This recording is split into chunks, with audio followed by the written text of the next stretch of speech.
just thought we'd have a little catch up before the video starts to let you know exciting news that we're going to be once again at Crick Boat Show. Hey, courtesy of Haven Knox Johnston, who are sponsors of the show this year, yes. So big news for them as well. And they've actually changing the way they're doing things a little bit, and they've got a Livaboard hub in the Haven Knox Johnston Pavilion. Thank you. I was going to say marquee, but they've moved. They're right at the front of the show, so don't pretend you can't find us. We'll be there trying to catch you as you come in.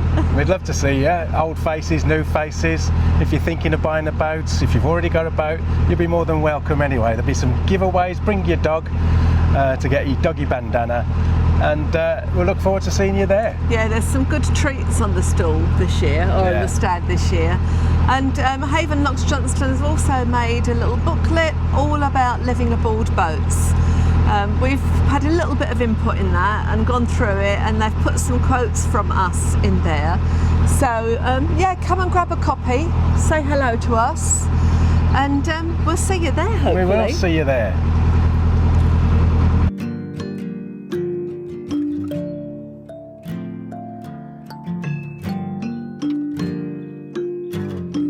So we've eventually moored up near Slimbridge, and the first thing that happened was we heard the cuckoo really close.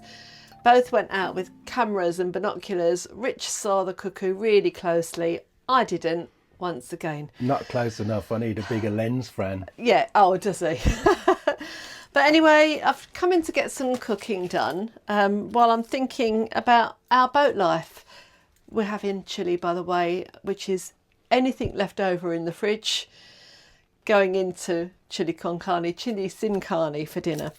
But yeah, boat life is interesting, and for us as liveaboards, I think it's very different trying to get your boat right when you're living aboard. This is our home. This is all we've got, and this is our home, and it could be our forever home. So it's a case of getting it right. And for me, one of the important things is balancing not having too much stuff on board with getting it cosy and getting it feeling right and getting it feeling like you're home. We've been really lucky lately. We've had some things sent to us. Beautiful sun catcher that sits in one of our windows. We've actually got to find a perfect place for it. It's not there yet. By Sue and Steve. I think Steve makes the glass. They're just about to set out on their narrowboat journey, and Sue, I believe, is going to be doing dog grooming. Yeah, is that right? Yeah. Anyway, they made this beautiful glass sun catcher, which we're really pleased with. We've got various things that have been made with it for us during the past. Can they see that? Daffodils? Yeah, they'll see. We'll show you the daffodils. Something we pick up little things as we're going around. Our boat is not stark. Some people might find it's a bit cluttered, but for us, it's our home, and it really works, doesn't it? Did you ever think 7 years ago when we first started this life that this would be our forever home? No, I don't think we ever thought that. But as time has gone on, more and more we think it is going to be our forever home now. It's our little bit of rebellion, isn't it? Yeah, I've always been a rebel. But there's nothing in we've had this boat for 4 years, and we actually haven't really changed anything. We've just made little additions, haven't we, to it? We have. But it does need to feel, for us, it really needs to feel, it's like a little floating cottage, isn't it? And I hope that's how it feels for you as well. It does for me now. Full of house plants, which I think are really important for health as well, because it clears the air. We do struggle with houseplants in the winter, don't we? Yeah, we do tend to kill them off a bit. The change in temperature is a bit extreme. Yeah, but it does go from one extreme to the other, doesn't it? That's one of the things about boat life, Yeah. But it's balancing all these lovely things we've got around us with having space as well, because it is a tiny space, isn't it? It is a tiny space, and the one thing I think you have to be is tolerant on a boat. Definitely. Tolerant of each other, be patient. Give the other person space if they need it. I think that's the main consideration, isn't it? And forgiving, it's you just Nothing have to to be. Forgive? When we're trying to pass each other, and I'm trying to cook in the kitchen, and Rich wants to go up there, and we have all this going on, and Invariably, I always want to get past, don't I, when you're cooking. Yeah, and obviously when you're cooking, like I'm cooking onions and garlic today, the smell can go right throughout the boat. So we try and have windows open. And if Rich is having allergy attacks, I do it when you're not even here, don't I, cook? The kitchen, I've got everything down to a minimum cooking utensils. We've got a stainless steel steamer and saucepan, one big casserole, one little casserole, now Mr. D's cooker, and basically that's what we use for everything. There's not a massive expanse of equipment in the kitchen, etc. Yeah. It's a case of keeping it really simple, isn't it, to make it work. But this is our, like, other people might do it different. Other people have coffee makers and toasters, and I think one of the big mistakes that people make when they're moving onto a boat is trying to bring land life onto a boat. And if you're going to change your life, why not change it completely? Get rid of all your land life and reinvent life as you want it to be. And for us, that's simplicity. It is simplicity. There's no other way to live on a boat. You have to live simply, unless you're going to smother yourself in stuff you don't need. You know, that's the trouble, isn't it? Yeah. Whereas we've picked a few hobbies that we want to obviously continue since we were on land. And we do clutter our lives with books, don't we? That's the one thing, I suppose. Yeah, and equipment. And equipment. But so what? You know, that's our thing. I guess it's clothes, isn't it, that we don't worry about too much, isn't it? We've got clothes down to a minimum. You have even more than I have. Yeah. But yeah, we manage quite well on what people would consider a real meagre amount of clothes, but that's fine. Hobbies is the big thing. I would say if you're moving onto a boat, you need to have some kind of hobby. A release, isn't it, really, from the drudgery of it all? Yeah. I mean, you know, I weave and make stuff. Rich paints. I haven't done any artwork for months and months, have I? I've just gone into a bit of a about it. In fact, maybe we should show them our art storage and how that works. So Fran is going to reveal the inner secrets of Narrowboat life. See, look, everything's stuffed behind a pillow. I think all boaters have things stuffed behind cushions. I know one day more aboard do, because I've been on their boat and they have to move stuff out the way. But I haven't bought any wool for ages because I've been very lucky that I've had some donations. But this is the situation. So this occurs every time you want to get some wool, doesn't it? It does, yeah. Every time I want to weave something new. With a new colour scheme, for instance. So if you look at other weavers and yarn craft people, they have a wool with all these cubby holes and all their wool is colour schemed and they can just pick what they want. What I have to deal with is that. And as you can see, I'm not very organised. That's not bad though, is it? But it's, I've got so much, I've got a load of these cones in the bedroom as well, under the bed. We've got some at my son's house. This is just part of it because under the sofa, I've got all the fleeces that are waiting to be spun. So I've got, yes, fleeces.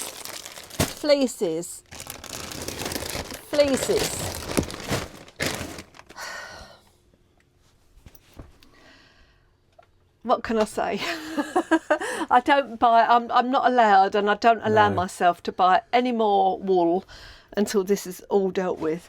And this corner is the loom folded up, the spinning wheel folded up, a basket full of projects on the go, a stool that's got more wool in it. So this is our clutter really, isn't it? This is, I mean, other people would have a nice big space in their boat, but this is what I do. You know, this is what we like to do with our time. So you have to compromise. And Rich never, ever complains about my mess. I can't. He's brilliant. He can't. This cabinet came from the house we used to live in, and it's full of all my art materials. Look at that. 6 drawers of this stuff. Another one. Books. And Books. Go under my bench now and we'll see my stuff. There's a dog under there. He hates it, doesn't he, when we're messing around like this. This So is the under reality. here will be where I keep my odds and sods. Poor Archie. Okay. I can't even get my finger in to open yours. So in there is absolutely all the paper I require, unfinished projects. Look at that, not completed, more uncompleted projects. It's just absolutely full of the same stuff. Sketchbooks, notebooks, old art books that are full to the brim of paintings, etc., that will never see the light of day again. I don't know what other people store under their nets. What do you think? Bodies. Spare bed linen for people to use this as a bed, maybe. and- Ex-wives. Ex-wives. Dogs. So that's our hobbies, but it's worth it. And then that seems to be all on one side of the boat, but this side of the boat is a lot of books. And that's the other thing, that other people would have Kindles, and we do have Kindles, We don't get on with them, do we don't get on with them. We just love to pick up a book. You'll notice under here is a box there of every work Mozart wrote recorded on CDs. There's 250 CDs, I think, in there, recorded. Now, you'd think, why has he got all that? But I've now brought this back, put some lights on, from our lock-up in Yorkshire, CD player and an amplifier. And the reason I can have this on here is because we updated our power supply, didn't we, a few months ago, or last autumn now. We got a complete array of lithium batteries on board, which has given us total unlimited power, hasn't it? Especially this time of year. It's been amazing. It has been a game changer, absolutely. We've bought a kettle, We've for got God's an sake. electric kettle, which is just like the height of technology for us. It is. And so I can play all the music I want to play. I know I can stream, and I do stream music. I've got a little puck down here, gadget. Do you want to point it, Fran? Sorry. I've got a little puck down here that's connected to the Wi-Fi that I can stream music through this amplifier and to these beautiful Wharfdale speakers I bought recently, which sound superb in this small space, don't they? They are absolutely... It is amazing. brilliant. You were listening to some music the other day and you could actually hear it going around you. Yeah, full stereo sound. Yeah. And I know it's old-fashioned, but I'm an old-fashioned guy, and that's how I want to play it. And that's the thing. When you're living on a narrowboat, you've got to have it your way. You've got to do what you want to do, what you believe is, what you feel is passionate for you. Like the music has always been my passion. I couldn't live without it, and I can't live with second best, like this speaker down here. This is a Bluetooth speaker, which we've been using now for about a year or so, and it's really good. It's fantastic. The sound that comes from that is absolutely incredible. But it's not, for me, it's not good enough. So, it is your passion, but it is, isn't it? yeah. Your real, above all things, above your art. Yeah. Music is your passion. It really is. Isn't And it? in here, this is my cupboard. Started again building up a collection of CDs, mainly from Oxfam charity shops. There's some great books and CDs, don't they, in Oxfam charity shops? Yeah, yeah. So I guess what are we trying to say here? You know, what is it? It's a compromise of making do with things, making the most of your storage, deciding how your life wants to be, how you want to live your life. And for us, these are the important things. We've also got, obviously, Archie, which complicates matters because we might like nice rugs and carpets down, but we've got a muddy dog walking in and out of the boat. So we've actually got a rag rug curled up in the corner of the boat, which when it's cold and in the evenings, we roll the rug out in the evening, and in the day we've got wooden floors. Everything is a compromise. But they're the important things to us. And I don't think we need more space, do you? I don't think we need more space. We often complain that the kitchen's too big, don't we? Yeah. And we could gain a couple of feet Yeah. from the kitchen being smaller. Yeah, I think if we were designing a boat from absolute scratch, we would design this slightly differently to fit our needs. But you work with what you've got, and 4 years on, we haven't really changed. That's the main things that we've changed, is the batteries and the power.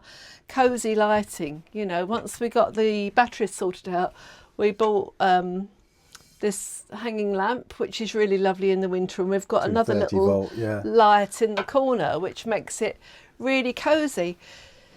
Because winter nights can be difficult.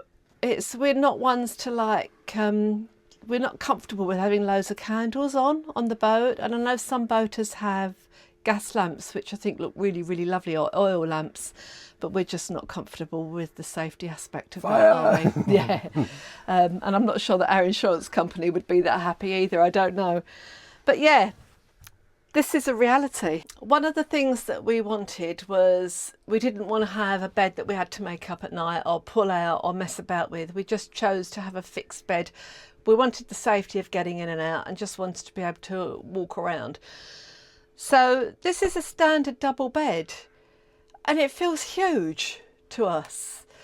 I think on Constanza we had a bed which was probably only this wide, and lots of people have king size beds on their boats, which are sideways orientated, I think, and pull out. We still find that we end up snuggled up together in the bed. This is massive, and this is fine. The only thing that we would have changed is that we would have had this on struts to lift up, because the storage underneath, all we've got is plastic boxes, storage boxes, and some vacuum pack bags at the back with they're a must, aren't they? Clothes. Yeah. So at the moment, all our winter clothes are under there, coats and shoes. So I think we would have changed that. We would have had this lifting up for access, which would have been easier. If we want something that's stored there, Muggins has to go underneath and get it all out. But, that's a small thing that happens now and again. And also the advantage of having just a static bed like this is you don't have to make it up every night, do you? No. You can just flop into bed, which is great. Yeah, or even in the afternoon, if you just suddenly want to go and have a lay down, it's there, isn't it? And again, we've got books stored up there. Have a quick look, book lovers. Yeah, because all book lovers do this. You have to look at other people's bookshelves, don't you? Yeah, more books. And a guitar I serenade Fran to with every night. And then we've got just a small, tiny wardrobe, and that's just got coats in. It's not deep enough, to be honest, but it just does the job. And in here is wardrobe space. And that is it. That is our clothing space under the bed, that wardrobe and that cupboard. We've given up some storage space because we've got a washing machine there, but I definitely wouldn't be without that now. That is one of the luxuries, and it is a luxury because we did manage without on Constanza, but I wouldn't want to go back to not having the washing machine. So again, we've compromised clothes storage for clean clothes. And this towel's drying in the window. It's wash day today, so this is another thing you have to put up with a couple of times a week. But this is one of the reasons why reverse layout boats are so popular. Look at that, waking up to that, opening up the doors and sitting in bed with your cup of coffee. Come on then, bring me one. Got to put it all back now the way it was. And in the process, I'm knocking everything else about.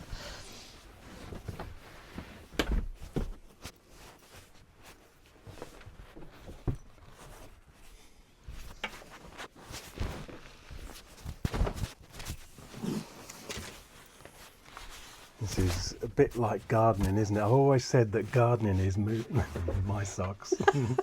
I can't bear wearing socks. I've always said gardening is just shifting some stuff from one end of the garden to the other, and this is boat life. It is moving stuff around. And on the back deck, we've nearly always got some plants or bags of compost waiting to go to the allotment, and every time we want to cruise, everything gets moved around and then has to go back again. But, you know, look, it keeps you fit, keeps you mobile. So what are we trying to say? I mean, this is how we've made boat life work for us. We were tired of land life anyway, so it was easy to say goodbye to most of that and start again. If you want to make it work, I would say don't try and bring your land life to a boat. Try to start again and think about what things are really important to you and make them work on the boat. Yeah, because I've lamented the fact that I haven't been able to listen to music how I want to listen to music now for almost 7 years. And now I have and can. It's just been wonderful for me, hasn't it? You know, so it's just given me a new lease of life again, you know. I mean, some people entertaining might be really important to you, and it might be very important that in the summer you're going to have guests, in which case you choose a bigger stern to your boat that you can all sit out on. It doesn't matter, there is no perfect boat. One of the questions that we've been asked is what makes a perfect boat? There isn't one. Whatever boat suits you is your perfect boat. And just making it work is down to you, isn't it, really, at the end of the day? But yeah, stay relaxed, stay calm, keep laughing. That's really important.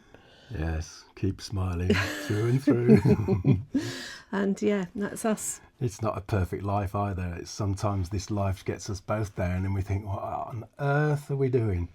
But then again, we both think of the alternative, and there's no way I would want to go back and live in a house again. No. Not at the moment, you know, who knows? So for us, living on a boat is the perfect solution. Yeah, you know? And we love our little floating cottage. And we can keep moving. We can have a different outlook every day. Yeah.